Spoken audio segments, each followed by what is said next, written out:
Hi, this is Tanya from Talks 93. We have another episode of Sister Wives to look through, so let's go.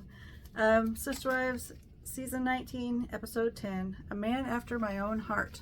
So in this episode, it starts out where David and Christine go to visit Mackelty and Tony's house where the twins are.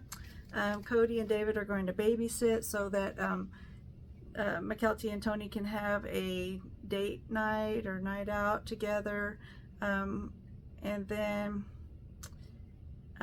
it also talks about kind of a reflection of when Cody and David met in the last episode, and Christine at that time said that she did feel like it went okay.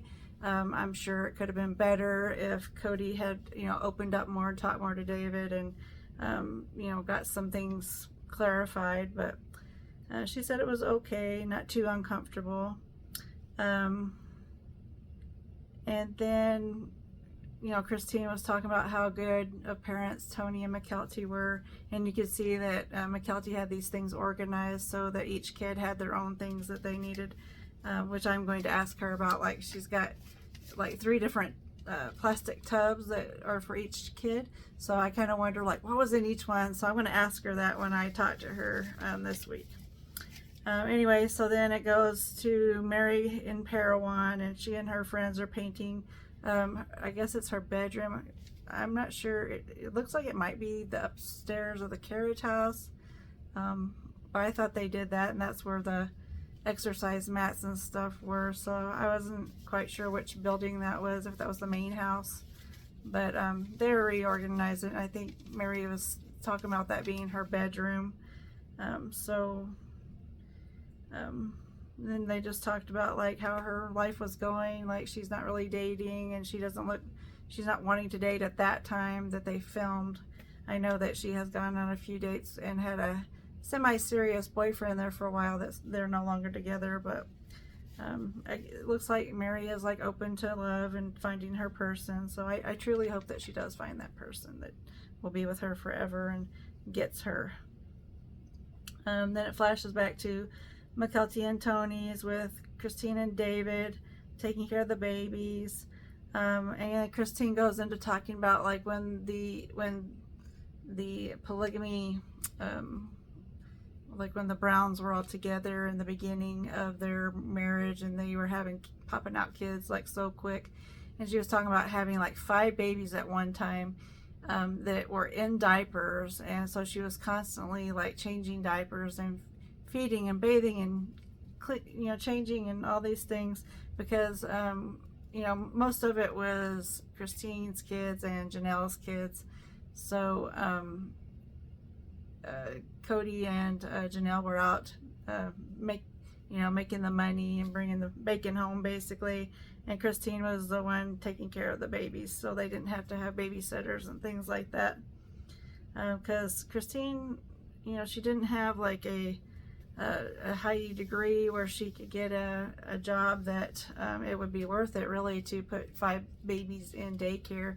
Probably whatever she made, she would go right to daycare anyway, so you might as well have one of the parents staying home and preventing that extra expense. So anyway, Christine and Janelle talk about how when Gabe and Gwen came along, they were like the twins, and how they were born like 4 days apart, so they were always pretty close. Mary talks about when Christine and Janelle, at that time when they had Gabe and Gwen, that both of them were postpartum basically and having a hard time taking care of the baby and recovering. So she was reflecting on the time where she had to ask her boss if she could have some time off, and she had to be kind of vague about it, and they're like, what are you trying to do? Why do you need this time off for? And she's like, I can't really tell you. So how awkward that be. And if she got it off, I kind of wonder how that happened if she's not given a reason why she needs it. But if she was owed like vacation time or something like that, they really can't say anything. And she doesn't have to, like, they can assume that it was her medical procedure, and she's not required to tell them what medically is wrong with her unless it's something that prevents her from doing her work. So she did get the time off, I guess, to help them. So that's cool that they all were working together at that stage in their marriage. Christine talks about finding a house with David, how important and cool it is to her, and that it's so close to the grandkids. I think she said it was like a mile or mile and a half from her grandkids, and probably not too far from Aspen and some of her other kids too. And then I think her parents live in that area, so she's closer to them and has more support. So she was very happy about finding a place close to family members. Christine talks about David getting stuff done. Oh yeah, so she's like, what was it? I don't remember if it was cabinets or something. She was like, yeah, we need to get this done. And I think she was like in the preparatory phase of it, and she's like, yeah, we probably should do this and this. And she's like, and the next thing you know, it's done. I don't even have to like get onto him or remind him or anything. But with David, I just tell him that this needs done, and the next thing I know, it's done. And he'll like bring me like what he wants to do and approve it, and then he'll get the job done, and I don't even have to ask twice. So that's really nice. I mean, he is, or she is, his sole focus now, where Cody had 4 wives that he was focused on, and we know where it leaned mostly with Robin, but with David, that's his one love, so he can do all the things that she needs done. So she's appreciating that. Flashes back to Parowan with Mary. Mary and Jen talk about Mary getting rid of furniture. Was it last episode or the episode before, right?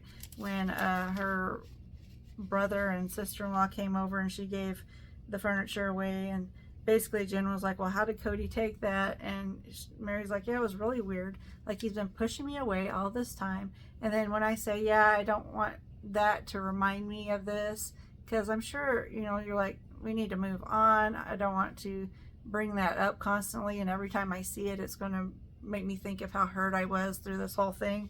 And how Cody got so upset about that, like, aren't you going to be nostalgic, or won't you want to remember me? And I was like, no, dude, I'm going to, you know, forget about this whole thing. Well, not forget about the whole thing, but, you know, move on from it and not dwell on it. So Cody is pretty darn self-centered and thinks the world is supposed to revolve around him. And then even like when he's like doesn't want somebody, he wants them to want him. So it's so he's got such a big ego, I think. And then I also was thinking, like when she was talking about getting rid of her furniture, I also remember a couple seasons ago when Christine left, and she's like, I sold my bed. I didn't want a reminder that, you know, basically nothing was happening, nothing special was happening there, and I don't want a reminder of that every dang day that I'm away from him to bring me back to that place. So she sold her bed. She's like, it's gone. I don't want to be reminded. I want to move forth. So, and then Cody was kind of upset at that time too, because she sold it and she didn't even ask me. And what would he have done with it? He's not going to sleep in the bed. And I don't think the kids would want the bed because it represents something negative. So nobody's going to want that except for somebody who is not a member of the family and could use it, right? So Mary even talks about like when she first moved to Flagstaff, and they were like moving her furniture in that first house that the neighbors pretty much were like, we want you away, we don't want you being here, and then they left. But Cody helped her move. He was like, oh, this is a really nice place, we're gonna do this and that and whatever together, go out and do things in nature and all this stuff. And she's like, and then it was kind of like, wah, wah, nothing ever happened really. He made all these promises, didn't carry through, even before COVID, but with COVID it got 10 times worse. So Mary said that Cody told her that he knew 2 years before the official divorce that he wanted to divorce her, and he kept leading her on, giving her false hope. And her friend, I don't remember his name, but he said, yeah, he's just leading you on this whole time, being dishonest with you and not telling you what's truly going on. And then you think something is going to happen, we're going to fix this, but it doesn't get done. So that's just Cody not wanting to be honest with people. So Mary laughs about this whole, like, that whole thing, and she, whenever something is serious and makes her nervous or upset, I think it's basically a laugh or cry. Like I remember when I played sports in high school, and I, falling down or getting injured or whatever, and I remember my basketball coach specifically said, well, laugh or cry, pick one. And so I ended up like laughing, and then learning to laugh at things that shouldn't be laughed at. So that was kind of bad in the end. But I think this is where Mary is. She's basically like, she's on camera, and I'm sure she doesn't want to break down every time she thinks about this whole situation. So she probably is just laughing so she doesn't get upset and cry about it. That's what I think. Other people have their opinions, and that's okay.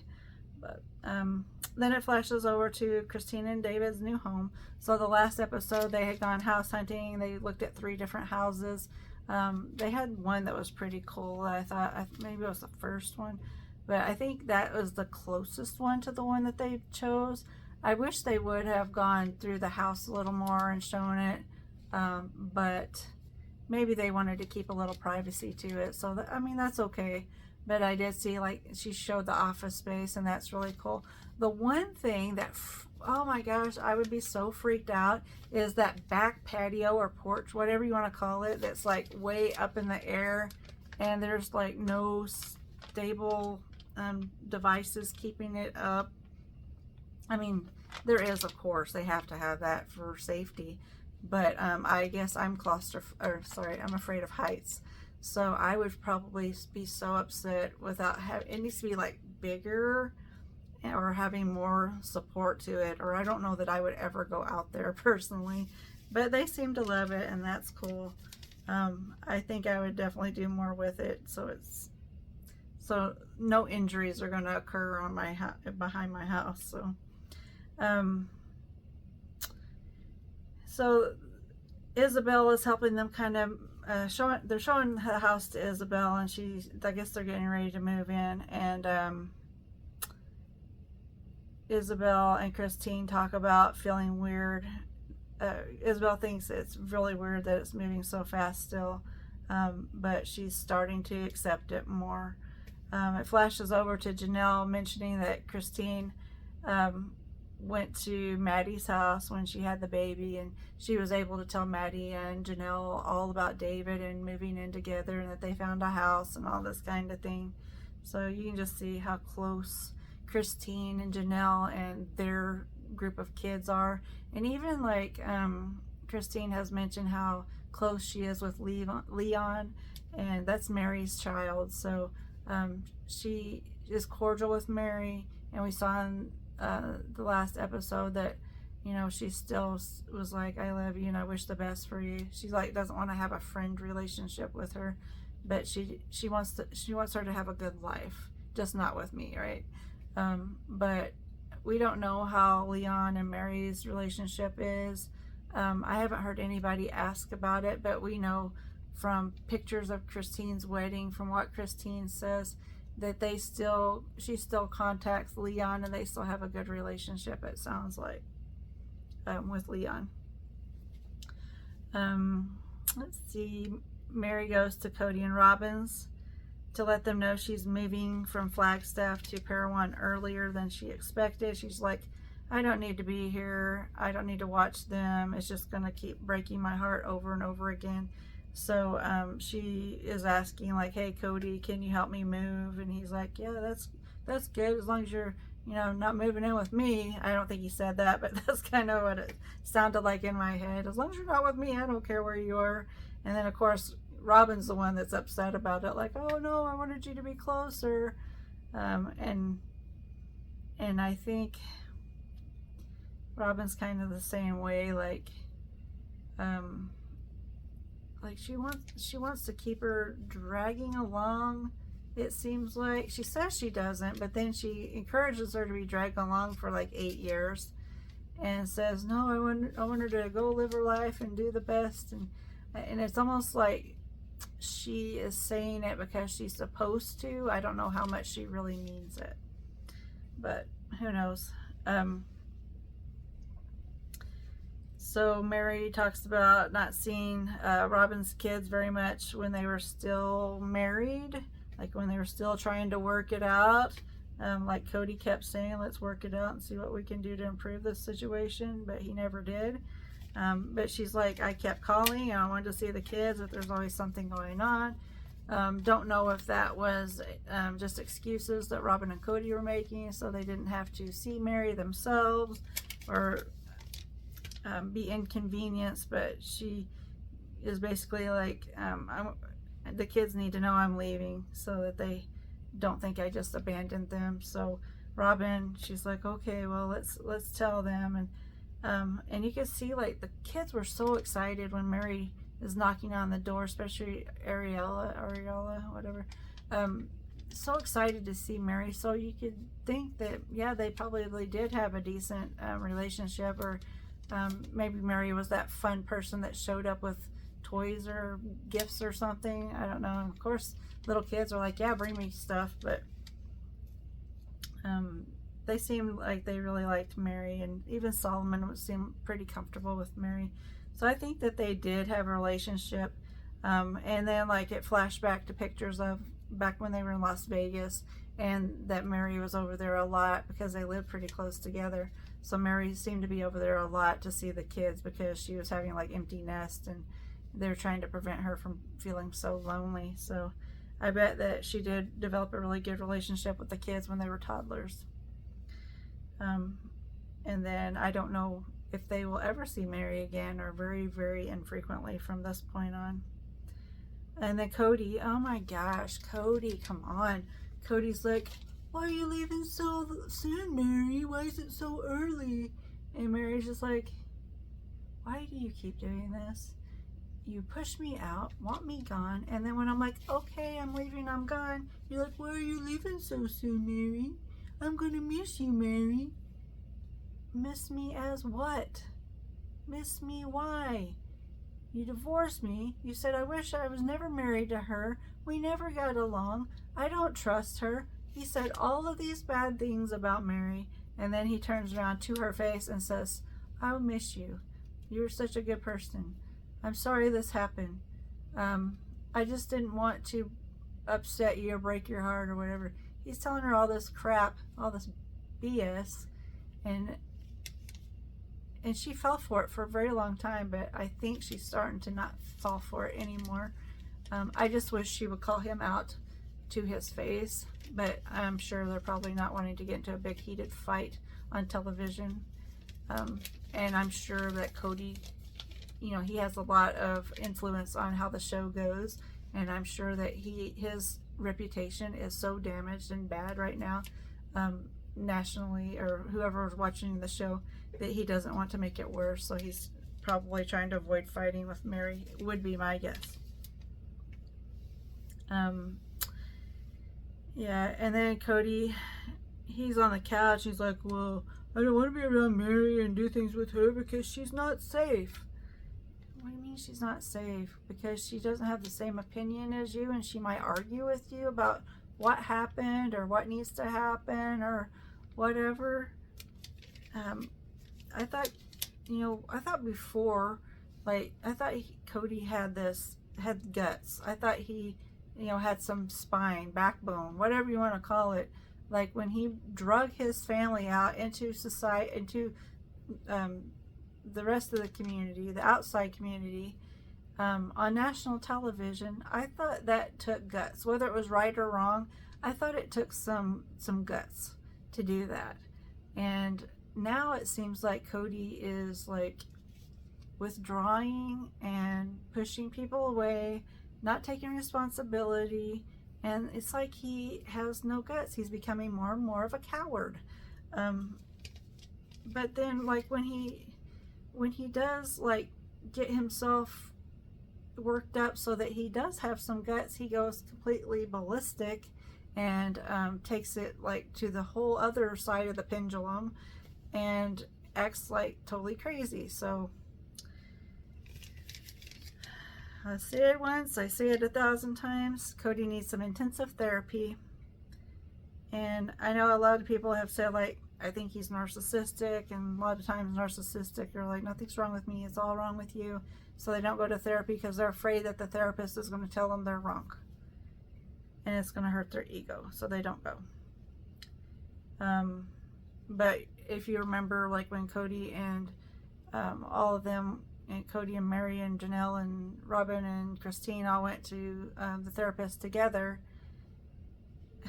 the women would talk, and then like Cody would not, he would not like take accountability. He would like deflect and push it on other people. It's their fault, not my fault. She won't listen. He would be like, I'm the leader, you got to listen to me, let's do it my way, it's about the whole family, it's not about just the two of us. He would keep doing stuff like that, and it's like, this makes no sense, Cody. You need to keep yourself accountable for your own issues. Christine and David start moving into their home. Janelle talks about Christine being more herself after the divorce, that she's like more steady and settled. Isabel talks about like she doesn't want Cody to be replaced, which I think was very heartbreaking. And I took it more like she sees David being kind and attentive to not only Christine, but Christine's kids, David's kids. David had 8 kids, right? And he was like an excellent father and did everything for them and took great care of them. And they turned out to be great adults. And then he's kind and helpful with Truly, with the grandkids. He's like reaching out to Isabel and McKelty and like, I'm here if you need me. I don't want to overstep. Just let me know if I can do anything. So he's not pushing himself on them, I don't think, but he's like just letting them know that I'm here if you need me, which I think is pretty cool.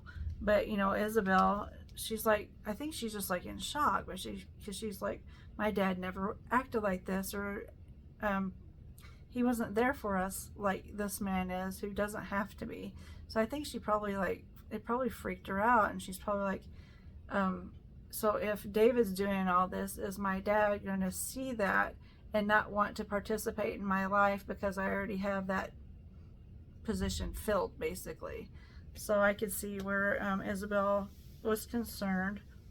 But honestly, Isabel is now an adult, and the relationship between Isabel and Cody is between Isabel and Cody. Christine shouldn't have to be the monkey in the middle, or the person in the middle trying to keep everything together anymore, because she kind of like, most of my kids are adults except for Truly. I will be that person in the middle for Truly because she's still a kid, but the other kids are adults, so it's really up to them and Cody to develop their own relationships. It is just really heartbreaking though, and I wish Cody would get his head out of his bottom and like really be a dad to these adult children of his. So I hope that he does that soon. I hope he sees what all he's done to them, and you know, apologizes and takes the actions, not just verbal, but take the actions to make your relationships better with them. And then Mary tells Robin's kids that she's moving. The kids get really sad about it, and they're like, we're gonna miss you, Mary, we don't want you to go, why do you have to go? And Mary just kind of, you know, placates them and is like, you know, there's no reason for me to be here, and I have a job up there, and my house gets lonely, all these different things. Anything so that it's not Cody's fault is what it sounded like to me. It's 100% Cody's fault. So I think when the kids grow up, I wonder how much Cody protects them from watching this show. And I wonder if the kids are going to get interested in it as teenagers. And I wonder if they ever go to their friends' houses or something, their friends are like, let's watch your family show and see what that's about. And then I wonder if the kids are going to be like, oh my gosh, what did my dad do? I can't believe he did that. All this time I thought he was a great person. So Cody, watch out. I think it might be coming. We'll see how the rest of Robin's kids, like once they get the true story, if they ever go back and watch the whole thing, every episode and see what is actually going on, I think they might have a different perspective. If they can take the personal relationships with her mom, their mom and their dad, and just watch it from just an observer, just like a bystander's perspective, and not from that person that was involved in the show. I think it would open the kids' eyes, and I think Cody and Robin would probably have a lot to answer for with Robin's kids even. Then it goes back to Christine and David. They go out riding in the Razor out in the desert, and they're having fun. Truly's with them. They have a couple other people with them, like some friends. They go over to this really beautiful outlook, like a lot of mountains and valleys and different things there. And Cody says, "This is my favorite place." And then he says, "You know, we were talking about getting married, and I think it's time that we should really think about that." And he gets down on his knee for Christine and asks her to marry him. And of course, she's so happy. She's been waiting for this moment, and she's just so excited. And of course, she says yes. And it was just a good moment. And it was recorded, unfortunately, by somebody's cell phone. I think it would have been better, to have, better view of it. But it is also, on the flip side, a private moment between the two, and maybe shouldn't be too, too, involved, or people taking over and making it more of a publicity stunt than something that is sweet to the two of them. And then Christine, actually, this is the first time we've heard Christine really reflecting about, she's like, "I loved Cody. I thought I loved Cody at the time." And then she's like, "But comparing mine and David's relationship with Cody and my relationship, I was never in love with Cody." And it took her some time to realize that, and to not be hurt about how things have panned out. And if things hadn't happened the way they did, then maybe she and David would never have been together. So it all worked out for her in the end, and she's very happy with David and the way things are.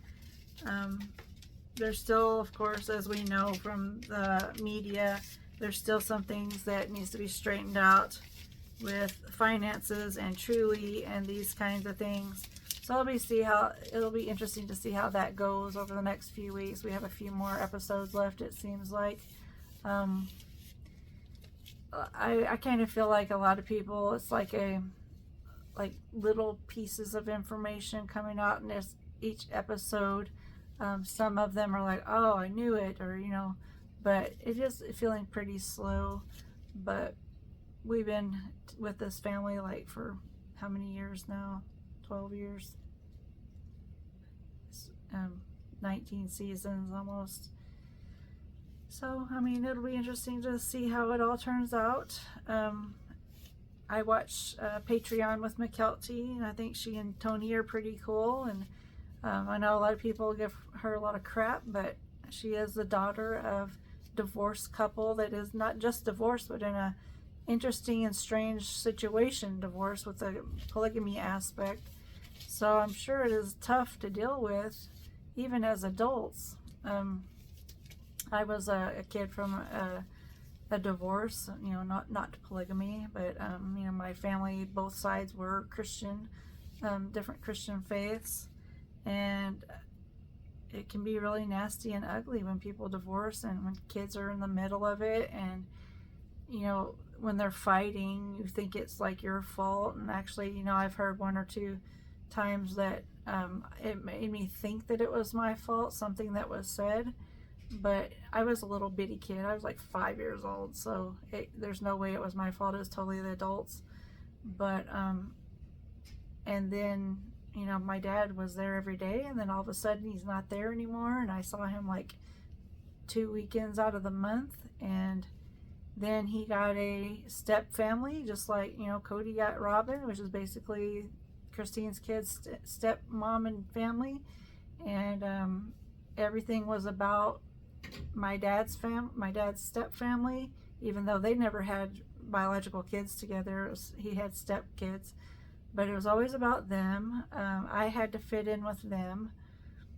I spent more time, I think, with my step parent or my stepmother and her kids than I did with my dad, I think. My dad was always busy doing other things.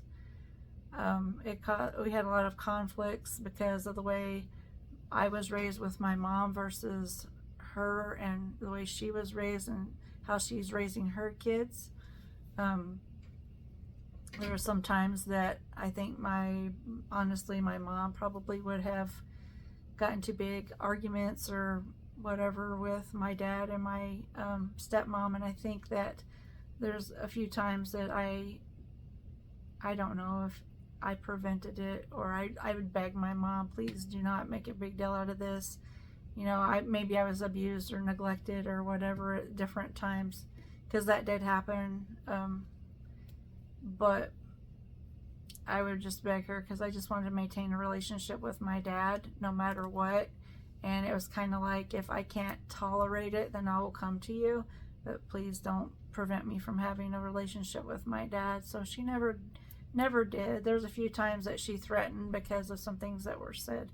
But my point is, it's just really hard seeing any kid, even an adult kid, a little kid, like truly going through this divorce and problems with your relationship with your dad. So I can totally relate to it, and I feel bad for them, and I wish that Cody would recognize that these are his biological children too, and he has a responsibility as a parent to help take care of them, and he should get his head out of his butt, like I said, get his head out of his butt and figure out the relationships with his kids, no matter what that takes. If he has to pay child support, pay child support, because that is what a responsible and decent human would do for their kid. So thank you for listening. Interesting stuff here and there for Cody and all the OG3. Robin sits on the couch and says it's not me. Oh, I did want to say one more thing. I have noticed, like, Cody sets Robin up as a scapegoat. So remember when Robin, was it last season, said, yeah, I called my mom and I was telling her what was going on, and she's like, yeah, Robin, you're the Brown family scapegoat. I think she is. And I don't think that it is the OG3 that did it to her. I think Cody set her up. And I wonder, like, when she realizes that that is what's actually happening, how can you stay with somebody who sets you up like that? He blames her for everything that's going wrong. And I don't know that he even realized that he's blaming her. So the kids are right. Gabe was right. It's Robin's fault, but it's because Cody made it Robin's fault. I don't think Robin intentionally made it her fault. I think Cody made it her fault. He's using excuses to stay at Robin's house. He's using excuses so he doesn't have to put forth effort and be the good guy. He can use Robin as the reason or the excuse that he can't or doesn't do things. So let me know what you think about that. Anyway, you guys have a good week. Hopefully next week will be a good episode. We'll see. Have a good week.